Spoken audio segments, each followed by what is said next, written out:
This is what getting ready for nationals looks like. This is 1,000 pointed bullets, at least 8 pounds of powder. 8 pounds of powder will do it, but you know, a full 8-pounder is going to get me there, and I'll have a little left over. And what I did is I made sure that my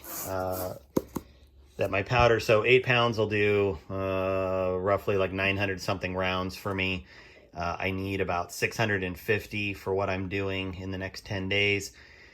And so I made sure that with some of the remainder of the powder, I did loads to verify that everything was working right. That way I was using the same lot of powder that I was going to be taking to nationals, and not just trusting that my other container, because it's the same lot, was going to react the same. So just a little extra security there. Just doing some final checking on my primer seeding depths. This is all ready brass. So this is 300. That's virgin brass, so that won't be going. This makes 400. And then I've already prepped, that's 500. And then this container and that container are just for my shooting today. And then I will end up brass prepping another box of this, actually 2 boxes. So this one, the one that's under here, is about half full with loaded, and that one's about half full. So those will get brass prepped tonight when I get back from shooting. And then that will let me load a total of, let's see, 1, 2, 3, 400. And then 500, 600 plus what's in here will get me to about 700. So that's how that works. Now, a lot of, and I'll show you guys, I'll show you when this is all done, but I'm using these new travel containers to put my ammo in. So this little toolbox right here that I just dumped out, that will hold 500 rounds on its own. And then I'll put the other 200 rounds in another box. And then what I'll end up doing is just taking 2 containers with me that are empty. That way I'm not worried about the brass or the ammo in them. And I will just load up these out of these containers. But I'll show you more of that as we get a little closer. And I'll also, you know, like you can see here, I'm just tuning up my my top a little bit. I'm going to take it apart, get it cleaned up. And I'll keep you updated as I get ready for nationals here. Okay. There is another 100 rounds down. What are we looking at? It's 9:45. I started loading this 100 at 9 o'clock exactly, so it's about on par. It takes me about 45 to 50 minutes to load 100 rounds. You can see we've definitely made a dent in the bullet box, and that is my second time filling my hopper. So let's keep running and see what happens. Oh.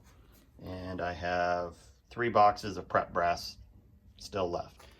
All right, things are a mess. So I was about 350 rounds in, and then realized that something, when I put this in, I forgot to check something, and it was actually a little kinked inside, and my powder was bridging. And yeah, after almost 300 rounds in, I realized that there was about a plus or minus 7 kernel in some of my cases. So I spent the better part of 6 hours yesterday pulling bullets. That's the last. So there's that one that needs to be redone, and let's see, that's empty, which means, okay, so those got redone yesterday. So I just have one more box to redo, and then I'm on to load it, you know, to load new ammo. This was in the middle. I mean, you can see, like, it's just a mess getting ready, and I've got literally about 12 hours to do everything. So, you know, stuff happens before matches. I'll get it all together, but, you know, I just wanted you guys to know things don't always go smoothly. Well, we are all done. This is the remaining rounds to go in the box. That was my last 100.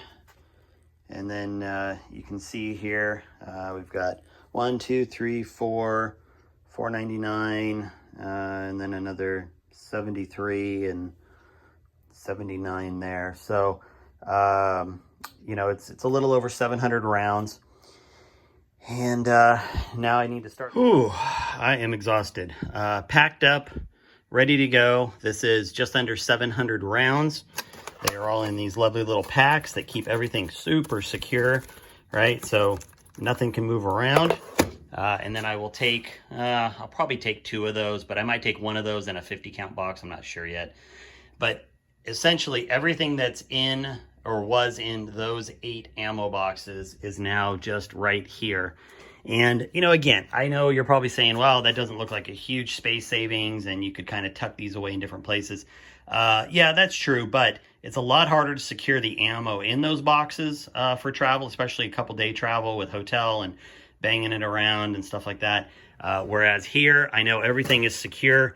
What I do is I've got foam, and so I can stuff a piece of foam there, and then I will actually cover this entire section here with foam like so.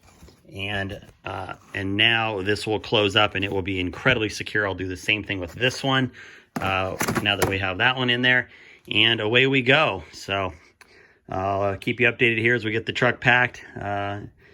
You know, not my best exit day. It's, oh gosh, looks like it's about 6:30.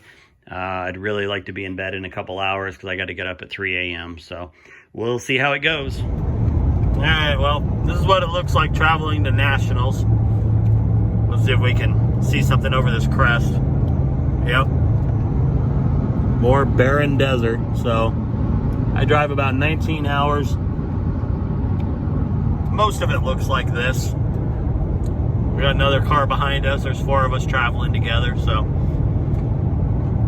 see you in a bit. Yeah, and we have more desert wastelands.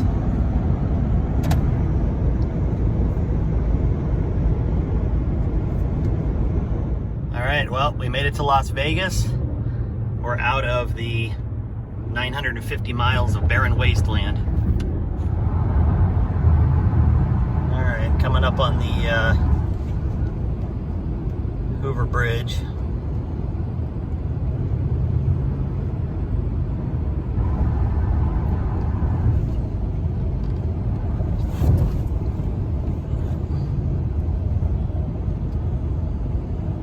Just amazing the amount of high voltage stuff coming out of this place. There it is. Well, see, I actually would have been okay on this. Anyway, I can't really see much, but we are now on the, I believe, 2nd or 3rd tallest bridge in the U.S. And Hoover Dam is over that way. You just can't see the dam. And we're all good. We are now officially in Arizona. So Nationals, here we come. Well, here we are in Phoenix. That brown building right there is the 1,000-yard line. We're not going to be stopping there today. We're just on the way to the house we rented, but you can see everybody over there that's helping. Those are probably volunteers because they're not really letting anybody else in. So anyway, that's the 1,000-yard line right there. We'll be there in a day and a half.